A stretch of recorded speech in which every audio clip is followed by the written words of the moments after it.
Yeah, I mean, I definitely don't feel like I'm an entertaining person unless I'm like making music.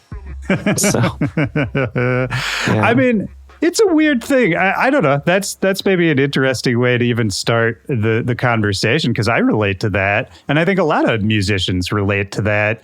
I don't know. I mean, I think inherently you are an interesting person. I think most musicians, most creative people, most everybody is interesting in one way or another. But it's, at least for me, I'll say this, and you tell me if you relate, making music and especially playing music on stage, I feel like I can express who I am and how I see the world way better than if you just met me and talked to me in real life. You know what I mean? Yeah, I mean, I can see that.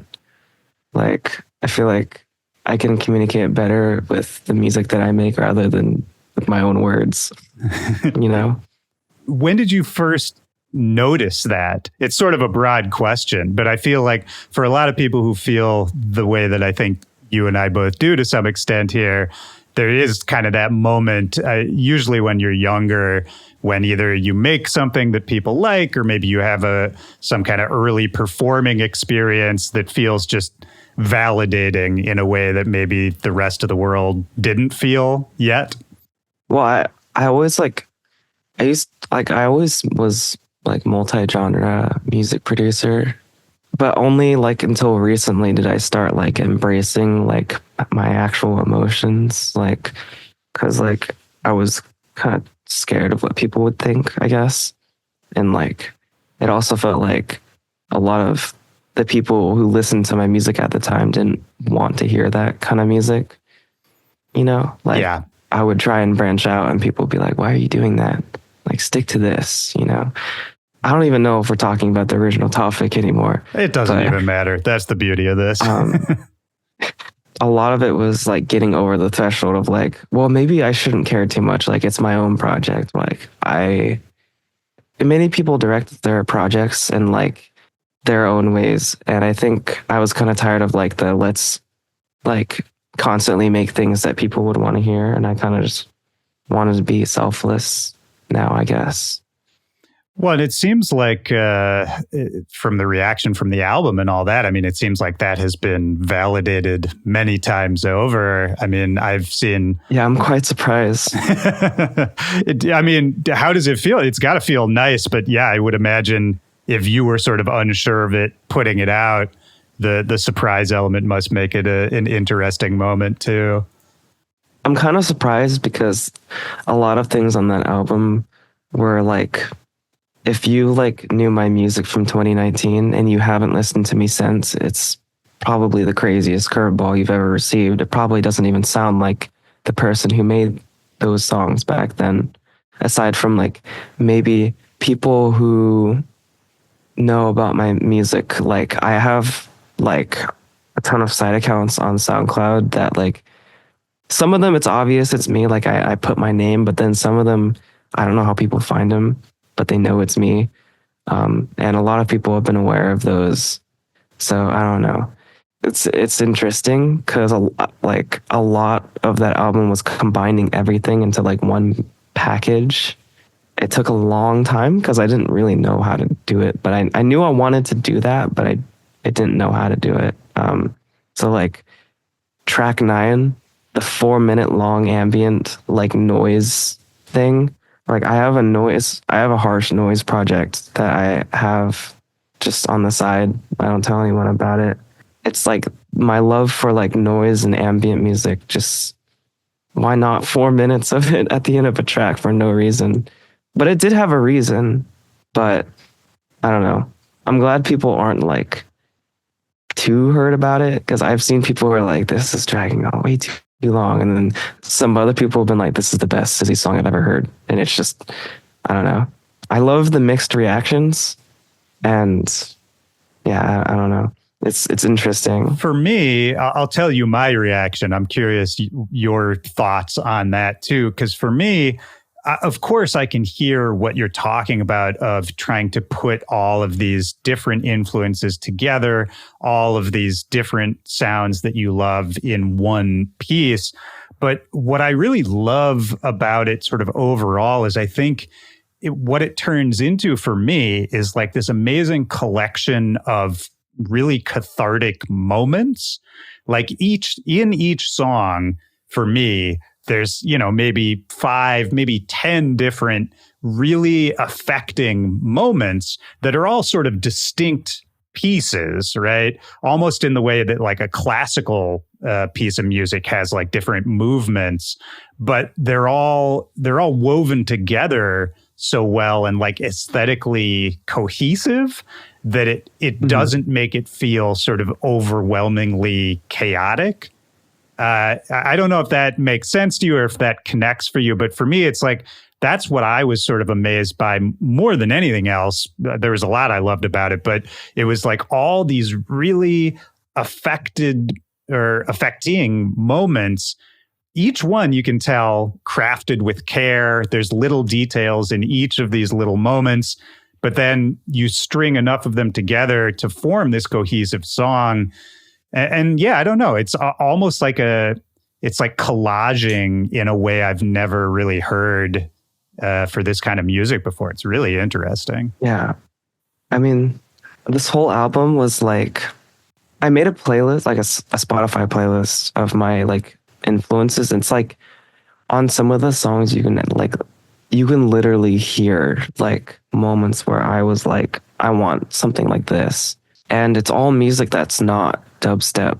Like, and I think that was an issue with a lot of how dubstep is written.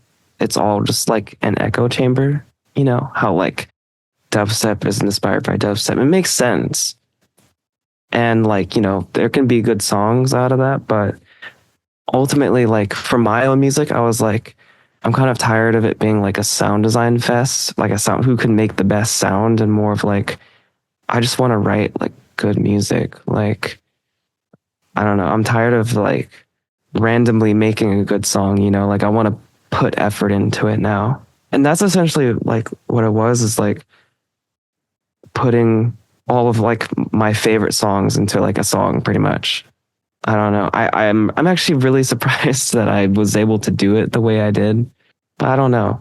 It's definitely like a step in the direction that I want to go, where it's like a lot more like, it's still like up there, like there's a lot of like bass and like it's noisy and loud, but like it's a lot more like, I feel like it's a lot more organized, I guess, maybe. Yeah. I don't know. I mean, I'm curious, you said earlier that you took a while to figure out how to write songs that way and how to combine all those influences in the way that you wanted. I mean, on a sort of nerd level, have you figured out a process for it? Or is it something that's just become sort of more intuitive over time? I sort of just like feel it out. Like if a certain amount of space sounds good for one section, then like, that'll be what I go with, kind of. I don't know. It really depends on like the vibe of the overall song. And then like, depending on how it is, you can structure the song however, I guess. Like, I mean, or you could just like structure it off of like pop music too. Like a lot of the songs on the album are structured off of pop music. That's a really good tip too. Really good tip, yeah, for any producers listening too, is study structures of other genres of music and see if you can map that onto what you're doing. It's interesting because I think a lot of people think that to be progressive and to push boundaries in a genre that you sort of have to just like invent a brand new idea out of thin air with sort of no context. When I think the reality is much closer to what you're talking about, which is that, no, just think about maybe an interesting combination that hasn't happened before, or an influence from outside that hasn't been used in the way that you're thinking about. It's when you break it down to sort of the component pieces, it's actually not as daunting as it seems to be, future thinking, forward thinking, at least in my opinion. Yeah. Honestly, like I didn't think the album was like crazy forward thinking because a lot of it was just like music that I had already known for a while, and it wasn't like some crazy sound design fest. Like I don't particularly think a lot of the sound design on the album is like too crazy. Like it's not mind blowing. It's more songwriting than it is like a sound design fest. Yeah. I think. Which is, I don't know. Do you hear this from other people in like the dubstep community, the rhythm community? Because I feel like a lot of people I've talked to who work in that space, a lot of people are having similar realizations in the last few years that kind of the sound design war, you know, for a while everyone was trying to win it. And now I think people have sort of decided that like, actually, why do I want to win in the first place? Like, what's the whole point of it? It's so weird because, like, I personally haven't listened to like any rhythm for the longest time because I just don't like any of it anymore. I don't want to seem like a downer. It's just like, you know, it's not what I think is good anymore. Like, this could just be me being out of the loop because, you know, like I said, I don't listen to a lot of like rhythm anymore. But I don't really know a lot of people in rhythm who want to make music other than just like DJ tools, you know? Right.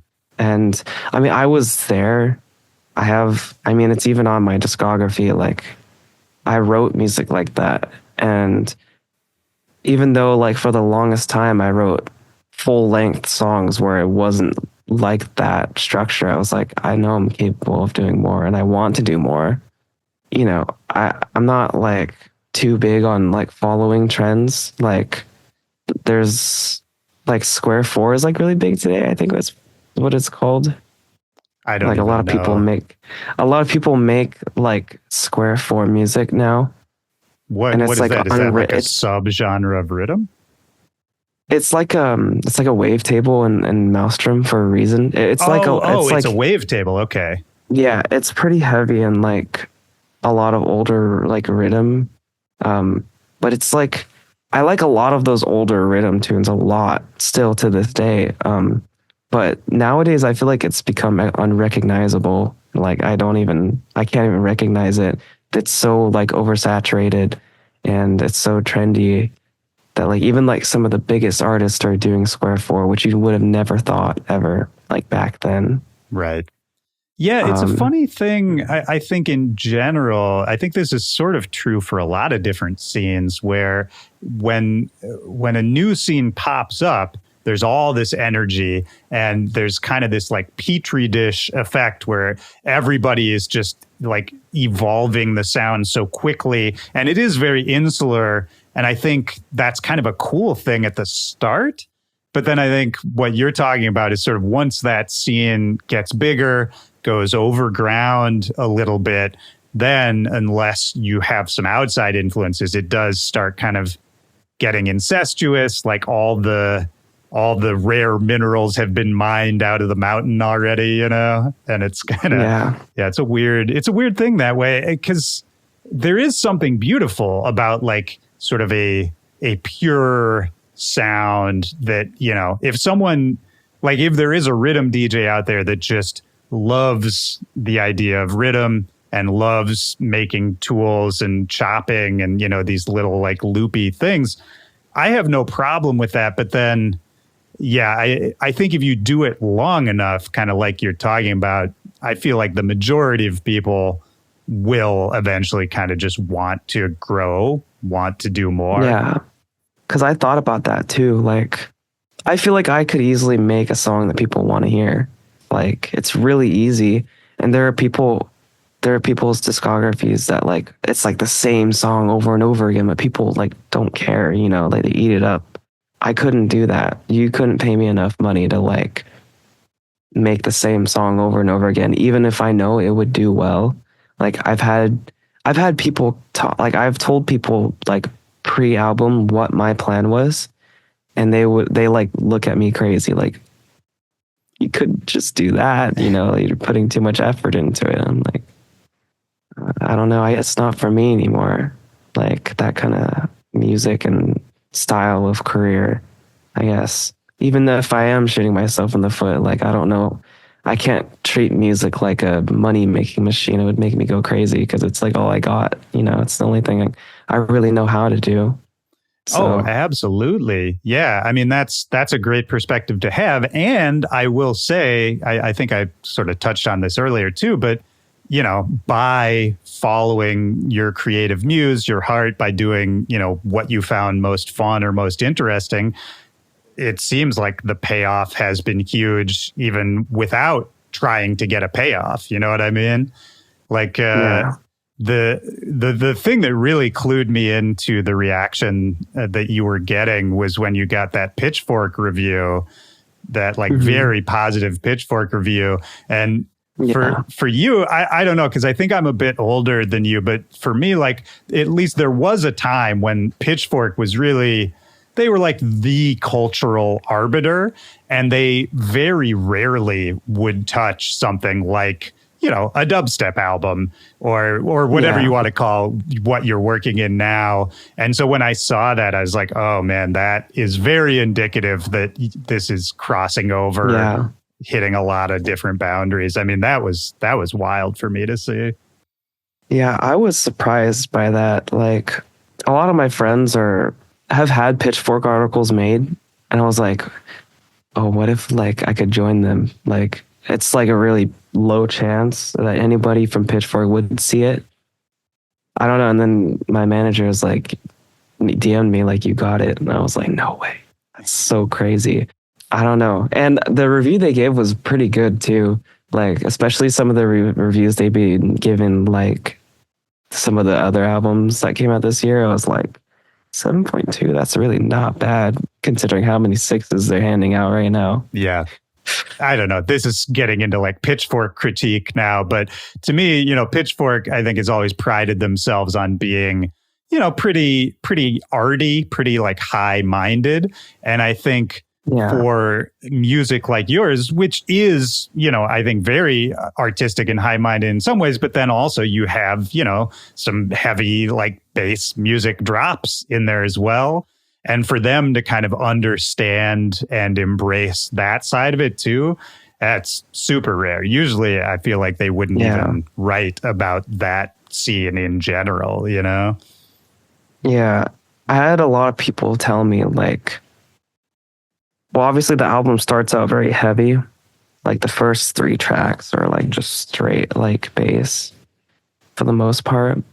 I had a lot of people say like the album should just have started at like track 5 or track 4, which is I think is a valid take, to be honest. Yeah. Because like I mean, I will say that like that is my favorite half of the album because it's like a lot more melodically like in tune. I think I was able to think a lot more about that part than just like, a lot of the dubstep like bassy demos on the album are like from like 2021, 2022, where I was still kind of like I was still kind of making that kind of music, but a lot of the melodic stuff is newer and a lot more like fresh on my mind. You mentioned earlier the playlist that you had made to sort of show off some of the influences for the album. And I took a look at that too. And like you said, a lot of it makes sense. I can draw lines from a lot of it to the album. But I was also wondering, at least for me, I heard some older influences on there as well, especially some of the like 90s rave influences. And I was wondering how much like older, if any, dance music you were listening to as well. I mean, I don't have a lot of knowledge. A lot of the older dance music I listen to comes from like listening to like old CDs and mixes. I don't think I have any of those songs individually. I do have a lot of old music, like dance music, but it isn't nearly enough to like validate that I took inspiration, I guess. Sure. I just listened to a lot of like a lot of old sets and stuff. Like I forgot the name of this one SoundCloud account that just posts a ton of old like underground like EDM sets. Like they've been at it for so long, and they post every day.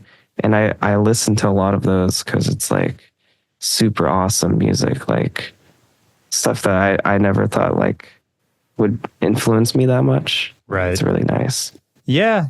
I mean, it's all cyclical, right? I think that's an interesting part of it too, is that I heard these influences that, you know, probably got to you through someone else having those influences, reinterpreting them. Maybe you heard their set on that SoundCloud page, you know, whatever it was, you had taken some time off of releasing music prior to that, right? Yeah, it was like a good almost 3 years of not putting out music. What was going on in that time? It was a lot, really. Like, I was like getting comfortable with like who I am as a person. A lot was changing musically behind the scenes. I also was dealing with a lot of like changes in like the people around me. Like, I think that was the biggest thing that hindered the album. I had lost a lot of people but then gained some, but like it was really interesting how that like it like probably delayed the album by like 2 years because of like just, you know, the people around me like being gone and stuff. The losing people, getting new people into your life, is this like friends, or is this like musical peers? Is this family? It's pretty much all of the above. It ranged from like losing family to like losing friends, whether it be like actually like losing them physically or like no, like not talking to them anymore or like falling out. I think it was the toughest thing, aside from also like going through like a change musically and like personally with my own self. I don't know. I definitely think the time spent on the album was needed. And I don't think the next album will take that long, thankfully, because I already have a lot figured out now. I mean, was there a point in sort of that tumultuous time where, you know, you weren't even sure about the album, or has this been kind of just like a focus for a long time that then sort of got delayed by a lot of this other chaos? There's like a solid period of time where I was like, I don't know if I want to make music anymore. Like, anytime that I did try and show like a new side of my sound, for the longest time there would be support, but then there would be a lot of people just like upset or confused, and there still is to this day. Obviously, like I mentioned earlier, I learned to like not care about it anymore because like I want to do me, you know.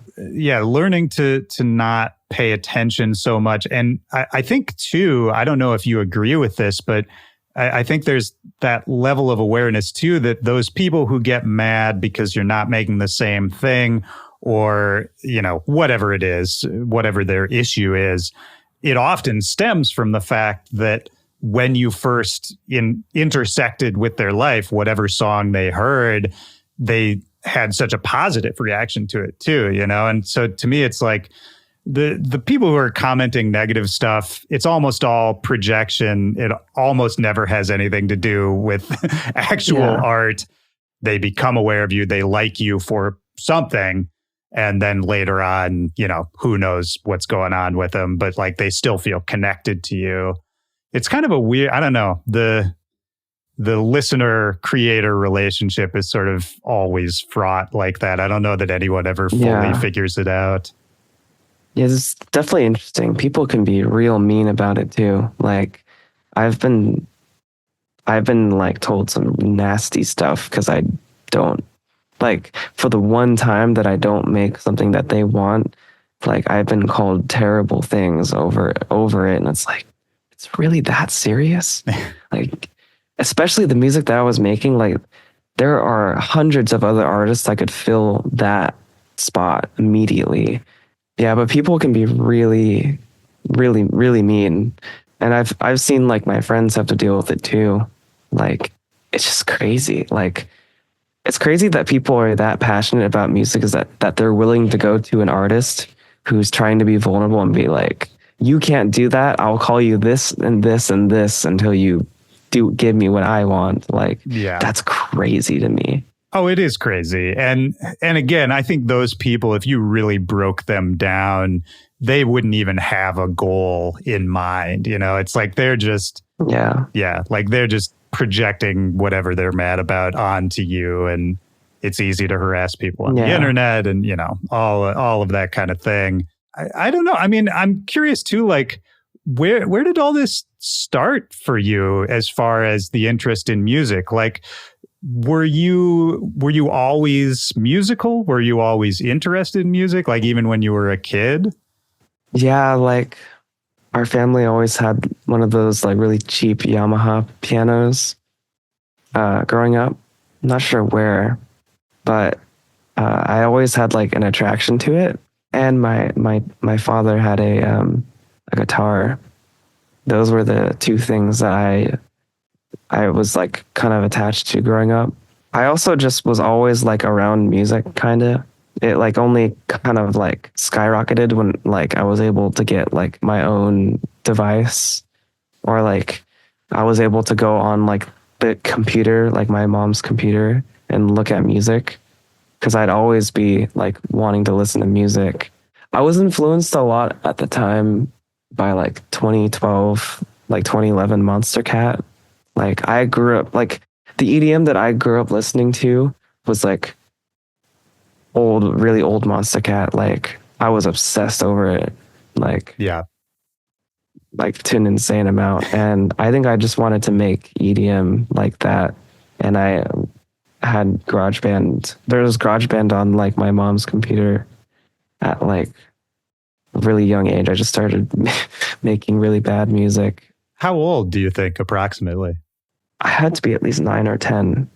And was dance music, EDM, the Monster Cat stuff, whatever it is, was that the first time you really remember like music kind of lighting up your brain that way? Mm-hmm. Yeah. I'd always been fascinated by like a lot of the music I heard. I was growing up listening to like only one style of music, which was like rock music. It was awesome, don't get me wrong, but like when I heard like the EDM stuff for the first time, it was really different and I wanted like way more of it, I guess. Yeah. And so was the rock stuff your parents' choice? Yeah, that's just like the kind of music that they were kind of listening to at the time. Like what kind, like classic rock stuff? Yeah.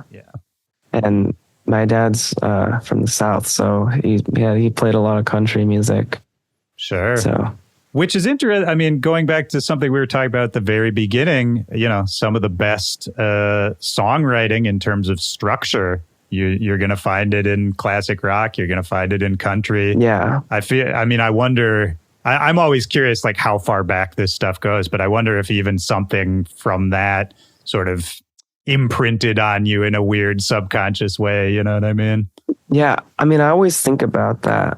And it probably does happen without me even realizing, but being like influenced by that kind of music and not even knowing, like it definitely is a thing just in producing music in general. I think about it, like we're all like subconsciously like influenced by music that we take in pretty much, and without even knowing, unless if it's like we directly want to make something like that, I guess. Yeah. Well, and you know, they say in terms of human development, like personality and all that, it happens so young, like so much of, you know, who we're going to become is determined in like the first 5 years, theoretically. And I have to assume some of that is also true for like musical taste and, you know, the styles people end up preferring and the way people write songs. I don't know. I'm sure someone's studied that, but yeah, it's got to be related. So where did you grow up? Are you from California originally? Yeah, I grew up in Huntington Beach. I'm still here right now. How do you like it out there? I mean, it's pretty cool. I don't really like the people here. At least from what I've seen online, people like what Florida is to the rest of the United States is like Huntington Beach to as it is to California. That's kind of my impression too. Yeah. Yeah, you're definitely right about that. Do you think you'll leave at some point? Oh yeah, definitely. I want to move somewhere else.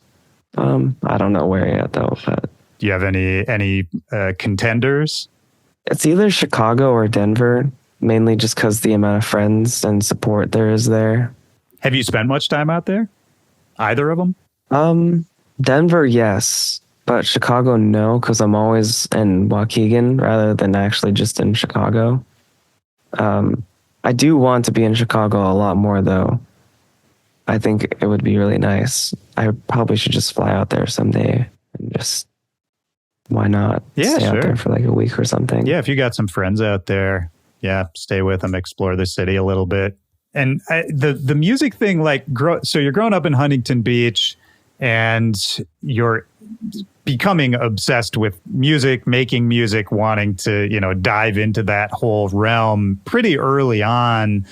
Was there ever any other path for you?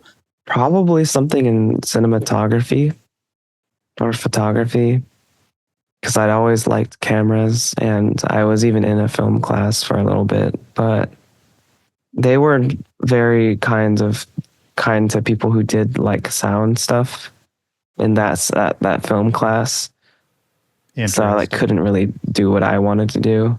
Yeah. So I don't know. It probably would have ended up being like cinematography or something. I mean, how was school in general for you?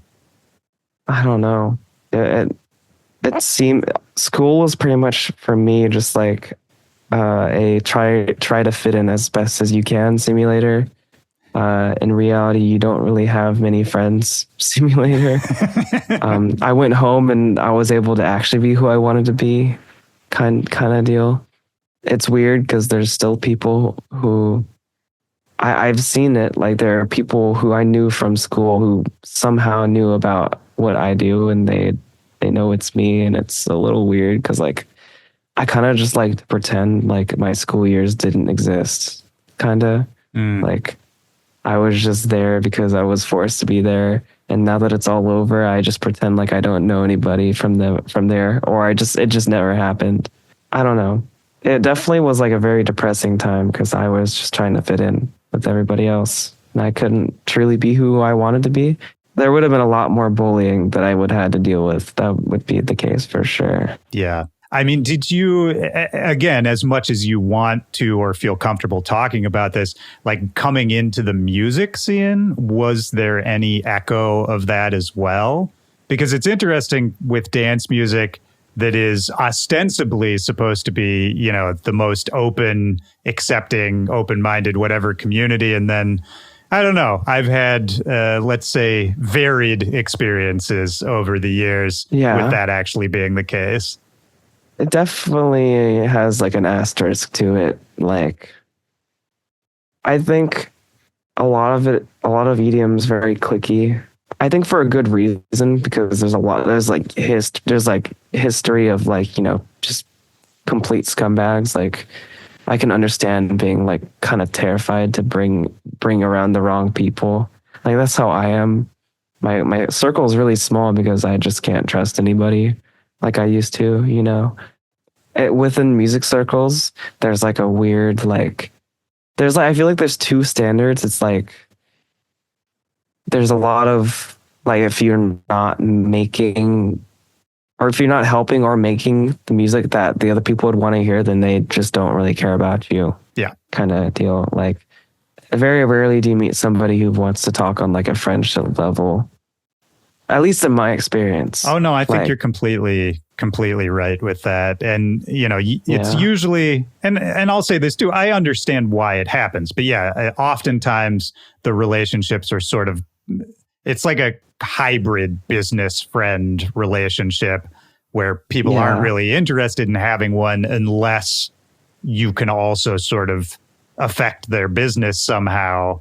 But, that can work for what it is. But I agree with you. There is sort of, in my experience, there's always been a bit of a human element that I wished was a little more present. Yeah, like I don't know. As of like the past couple of years, I kind of just want to be. I kind of don't want to like when I make friends. Like I kind of just really don't want music to be the focus. Like I like at least have it be like a video game or something. But I don't play many video games actually. So it's really hard on that front. I've luckily found a group of people who just want to hang out. It's not about an opportunity or music.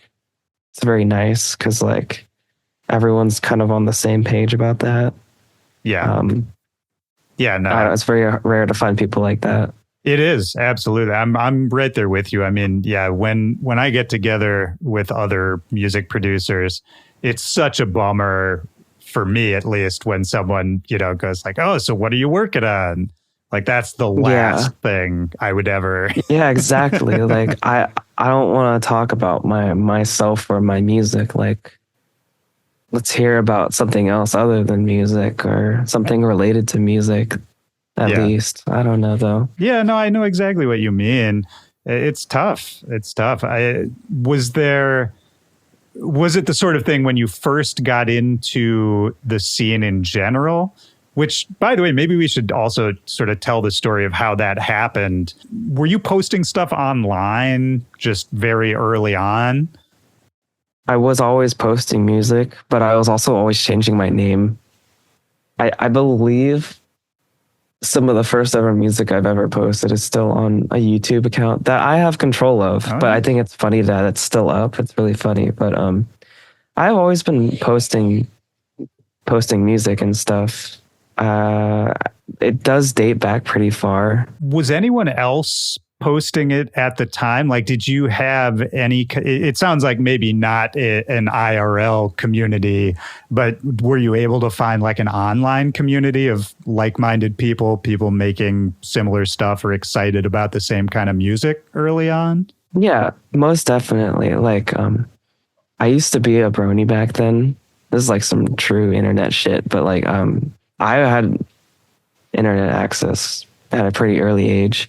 And my first years on the internet were like being a brony, and those people are awesome. There's a lot of weird shit that goes on, but I think some of the circles there are so passionate about art and music, like you can't get it anywhere else. Yeah. And some of those people are still going to this day, like Violet Pony. I've known her for so long, and she still is making like crazy music, and it's all centered around like her own little story. Like it's really cool. Like I love that. Yeah, that's like such a, I don't really know her work. I've heard that name before, but just the idea of creating because you have a story you're telling, and it kind of ties back to what we were talking about earlier, like not attaching an outcome to it. That's always going to be the kind of music, the kind of art I'm most interested in. Is just someone who's passionate about their ideas and is just putting it out there without really expecting anything in return. I don't know. That's beautiful. I think that's like, it's very inspiring. Yeah, totally. It's what everyone really should be aspiring to do. That's awesome. How did you start? Just because I know about bronies, but I don't really know, like, how did you get into that community? Like, what was your point of entry? I'm not sure. I think I just wanted to like meet a lot of like-minded people. Like, what's funny is I didn't even like watch the show like at first. Right. I think I was watching like some fan-made YouTube nonsense at the time, and I just thought it was interesting.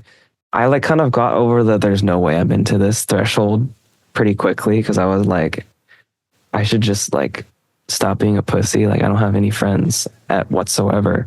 Like I should just talk to some people. At the time there was this app that everyone was on. It's a hell app, to be honest, I think nowadays, but I think it was called like Amino. Okay. I'm like in some real deep cut shit right now, but I love it. It was great. Yeah, I was on that shit a lot, like really young age, just meeting people. There's a lot of weird experiences, obviously. I'm sure. Being young on a thing like that, but for the most part, like it was pretty fun for the time because like, you know, meeting other people who are like kind of into the whole artsy style of it and like creating stuff centered around one thing. Like it was something like I have never seen before. It was definitely like one of my first online communities. It's fascinating. And I must assume that, you know, if you were also feeling like you weren't able to really connect with people at school or in real life at the time, it must have felt great to find a community. Yeah. It was great to look forward to coming home and getting to talk about what I actually wanted to do. It wasn't even centered around like being a brony, like just art in general, like being stoked to make and create stuff. Like there's nobody in my school who had like hobbies or passions like that. Well, maybe they did, but it was a lot more focused on things that I wasn't interested in. Sure. Like, and the aspect that, again, you correct me if I'm wrong here, but I'd imagine a community like that is also pretty open to kind of any identity, any personality, like any, you know, pretty open as far as just like be who you are as long as you like this thing. That's cool. Yeah. Like I found myself at a pretty early age, and for like a couple years I denied it. There's like a hole in my discography where like I was just like denying who I was. It's like my most hated part of my discography. Not because of the music, but because of just like who like I was and how I was presenting myself. The memories tied to it. Yeah. Yeah. It's a little rough, but I like it for what it is, but I also don't like it. No, I get that. I mean, it's something I was going to ask you is I saw that you had sort of posted some thoughts after the album came out, you know, explaining to people what was going on during the creative process. And, you know, it sounded like the creative rebirth that you went through to sort of get this album out here, was that conflated with sort of the personal rebirth of like, you know, reclaiming really who you are and how you want to be seen? Yeah, I would say it's tied, like taking in like culture from other like trans people, and like, because at the time I was still, I don't know, it was interesting, like finally coming to terms of who I was, circling around and taking in like all of like the cool shit that like queer people do. Like it definitely was like a turning point and like eye-opening, because like you just can't get that kind of like art anywhere else, you know. This is something I talked to Omar Moore Kismet about back when they were on this podcast too. It's like the roots of dance music are queer roots. Like it's, and that I think oftentimes gets lost as, you know, the decades go on and EDM is so mainstream at this point.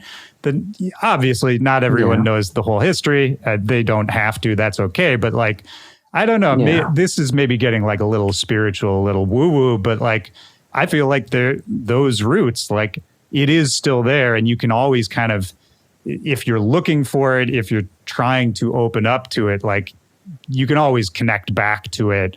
And I think oftentimes creatively that will be beneficial and fulfilling to do, you know?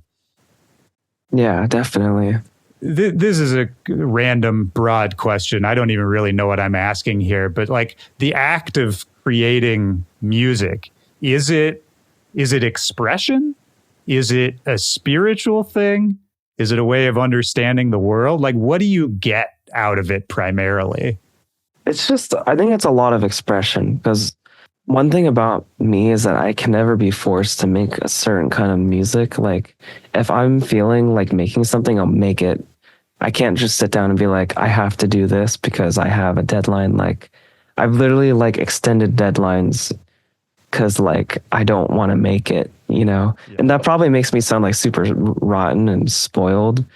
I just like, I don't know. It's hard to force me to make something, especially when it comes from like expression and like my own emotions. Like I can't force the emotion, I guess. I'm glad like I have people like people on my team like understand that feeling.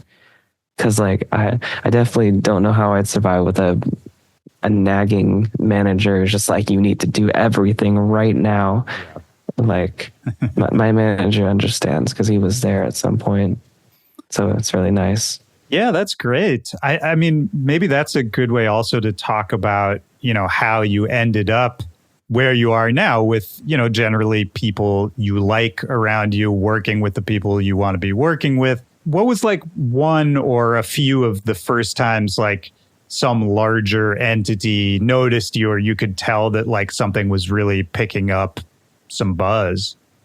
Like, when did I notice I started like getting big? Or Yeah, or just, maybe you noticed that it could be anything, like some artist you looked up to noticed what you were doing, or some like a manager or a tour or something approached you, just some indicator that like, hey, this is actually on the right path, maybe there's actually something here. Getting noticed by like the bigger names that I'd always listened to was like pretty crazy. And it still like kind of like confuses me because like I'll get, especially now with the album out, like getting followed by people that I never would have thought. Like, I think the biggest one for me was in 2019 when Porter followed me, because I had posted a song and he really liked it. And he was like, this was before Nurture dropped too. Right. He was like, I want a copy of the song. I'm not sure why, but I gave it to him, and we actually talked about Nurture a little bit. That's been like the only times I've been able to talk to him though. That was like the one biggest moment where I was like, damn, that's crazy. Like Porter Robinson just followed me and asked for one of my songs. Yeah. Even though it was really random, like it was pretty crazy. Well, I love that because I think that sort of shows you too, for him, that, he's sort of on his own artistic journey, but he's still following, the underground, the cool shit, even if it's not necessarily related to what he's making, right? Like that's something we were talking about at the start of this too, is like those outside influences and sort of keeping your finger on the pulse of what you think is cool can be a totally separate, and maybe should be a totally separate thing from like what you're creating. But that's cool. I mean, do you have any kind of conversation other than just like, here's the song? Yeah, all he did was like ask for the song, and then once Nurture dropped, we like had a brief conversation about Nurture one-on-one. It was pretty cool, but I haven't talked to him since. He's another one, like, I don't know. He's off on his own journey. I wonder, I would imagine, I don't know him, I can't confirm this, but I bet he had some similar thoughts to what you were talking about of, really putting himself out there with this new music that is a pretty big departure.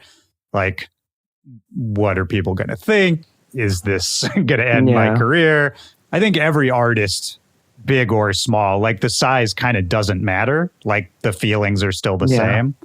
Well, yeah, it definitely is true to some extent. I mean, it definitely depends on how some of the bigger artists like treat their career, I guess.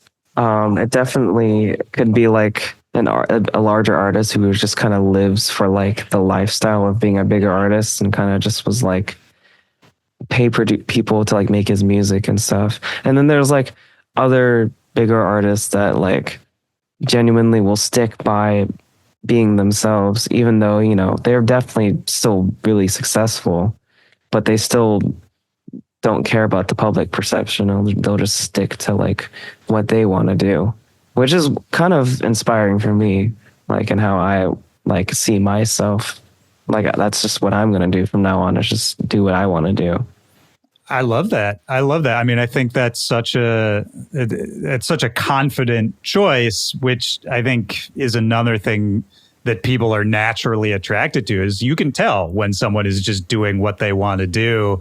And there is something very intriguing about that. There's something very interesting about that. I mean, now that the album's out and you're getting these positive responses and you've sort of got some of that affirmation that you have been on the right path here, is there sort of a bigger vision, future ideas for where you want to take this? Like, does this kind of feel like the start, if you know what I mean? It definitely is the start, because I feel like my discography has not seen like this kind of sound before. It's definitely like really new.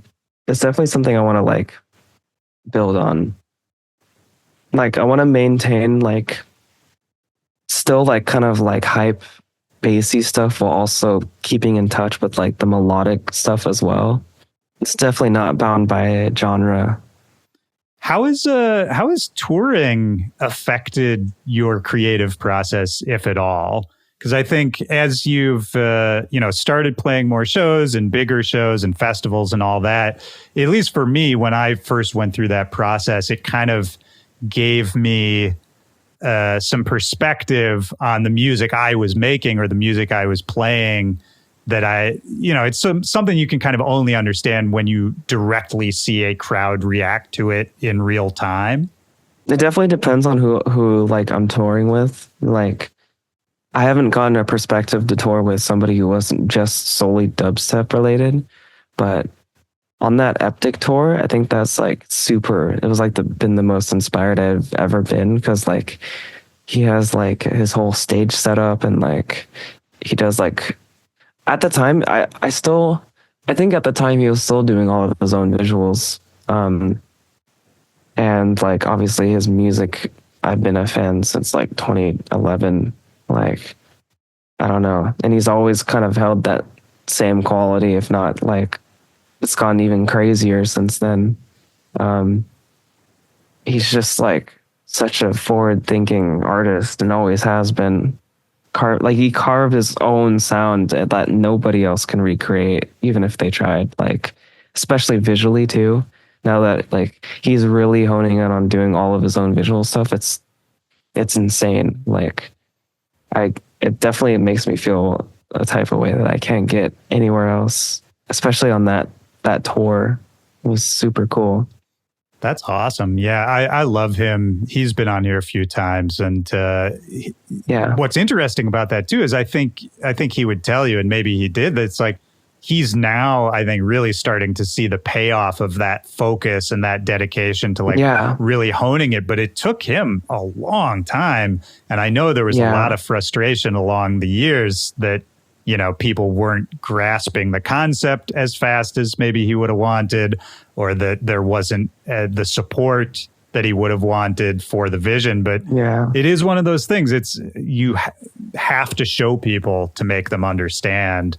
And now that he's like gotten to that point, I'm so stoked for him, man. I love that guy. I think like for the longest time, like he's always been respected, but no one truly got it, which it kind of upset me because I like his vision is like clear as day to me, like, and it's something that I've always looked forward to. But now that like everyone else is starting to get it, it's like super cool. Like he's finally getting like his flowers. Like I don't know. He should have deserved playing some of the shows he's playing now, like 5 or 6 years ago. To be honest with you, absolutely. Like, yeah, he should have been playing a lot of these shows a long time ago. But no question. Yeah, I think it's one of those things. No time like the present. No. Yeah, I agree with you. I mean, I think it's one of those things where like the producer community was aware of how crazy he was well before the public kind of figured it out. But it's nice to see those kind of coming into alignment. But yeah, definitely. How do you like touring in general now that because you've done like a couple bus tours and some festivals and I'm sure other like weekend tours, all that kind of stuff, fly-ins. What do you think of touring in general? I think it's pretty cool, but I did realize it has to be with people that I know, like, or else like it's just going to be really bad. Like the Eptic tour was fun because like I knew pretty much everybody. It was really fun. Like after like the first tour bus experience I had, like I thought like, if this is how it is, like there's no way I'm going to enjoy this ever again. But no, I was definitely proven wrong. And like, especially with like how him and his team are, they're like not always like professional, like they're always like silly and like the pressure doesn't, even though there is like you have to perform. The pressure isn't like 100%. Like everyone's kind of on the same page that like we're just playing music. It's not like any deeper than that, I guess. Well, yeah, and I think there's got to be a certain acknowledgement of sort of the ludicrousness of what we're doing, right? Like that. Yeah, this is like, it's definitely ridiculous. Yeah, it's ridiculous. It's silly. It's fun. It's like you're sort of in a weird way, and I don't mean this at all to be reductive. It's like we're getting away with like being kids and just playing around for our job. And to me, I don't know. Some people, I think, feel like that is a reductive way to think about it and that it has to be this sort of respectful thing. But to me, it's like, no, that's like, it's the greatest gift. And I think celebrating it by being silly is, it's actually important in a weird way. I don't know. It is like, you can't take this shit way too seriously or else it's going to actually destroy you. Like, I can understand upholding a character, but like, even like the people who have like the most like craziest characters, like evil, like aesthetically like the most like evilest, stories and like the most grimming stuff are the most silliest people behind the scenes. Like, could you imagine they act as serious as their character does behind the scenes? Like, they would be miserable. Yeah.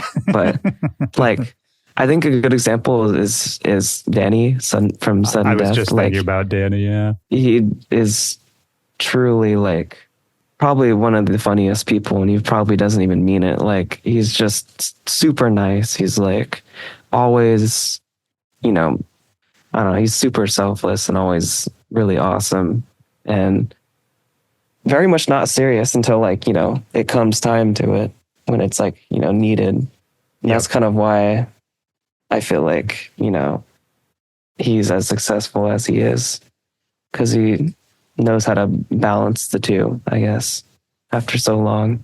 Yeah. No, he was on here a long time ago now. I should actually get him back on. But one thing I always laugh about from when I had him on this podcast was, we were talking about his project, the origins of it. And, he kept talking about how, it's like, so good to get my anger out and, the rage and all that. And I just kept being like, you don't seem that angry. You seem pretty chill, buddy.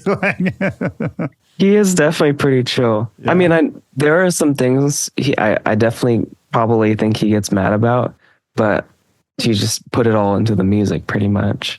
Yeah, absolutely, of course. And, having an outlet for it, what's better than that? And I'm just looking at my notes here to make sure I'm not missing anything. Is there anything else we haven't talked about? Anything else about the album, about what's coming up? Just anything on your mind that you want to get out there before we wrap it up? I don't know. Like, the only thing I really can promote is just listen to as much music as you can. Like, listen and consume art. Doesn't matter what genre or how long ago it was, or no matter how long it is, there's something to learn everywhere. I think just about yourself and for your own, if you're like a music producer or not, like there's something to learn everywhere, I think, no matter where it comes from. I think that's beautiful. And maybe I'll ask you one more question and maybe we can kind of wrap it up with this is, you mentioned sort of like if we're making like a story arc out of this conversation, I think the sort of plot of it is, you sort of going through this darker, this more confusing time to emerge with a body of work that is not only representative of you, but is like an amazing accomplishment and is well received, all of that. Is there anything you learned along the way in terms of the type of people you're keeping around yourself, the way that you're interacting with people? Any kind of, it could be advice, it could just be some realization of, for a creative person, like what to look out for, what to go towards, or what to go away, especially in times of like creative confusion when maybe you're not even sure where you're headed at the time? Yeah. I mean, it's the most helpful to have people who like are open-minded while still being honest. Like, I think it definitely helped being friends with people who are kind of like me, who've just like always taken in art no matter what it is their entire life. I mean, even if it wasn't for their entire life, like at least had like similar like kind of like realizations growing up, I guess. Like um as somebody who is trans, like surrounding myself with other people who kind of grew up like me or have the same what is the word for it, like the same goals, I guess, definitely helped a lot, like in that regards. And just, you know, like I said, having people who are open-minded and actually like give a shit about music and art, to the point where they can give you feedback and not have it be like, oh, I don't like this because I don't understand anything about it kind of deal, you know? Yeah. Yeah. Or even because I don't understand anything about you, right? Like I honestly, I feel like Yeah. sometimes that's where the criticism comes from. Yeah. And I don't know.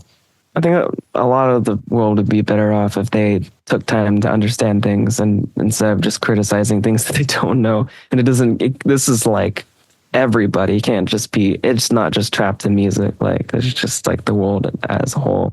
Oh, absolutely. But I yeah, I mean, don't know. 100%. And it's a Yeah. lesson, like I'll even take that lesson because it's something I try to be better about, day to day too, is like if I'm feeling mad about something or if I'm about to criticize whatever it is, this isn't just about music, but like if you're able to really just take a beat and be like, well, why am I so mad about this? Or like, why do I feel this way? It's almost always not because of the thing in front of you, you know?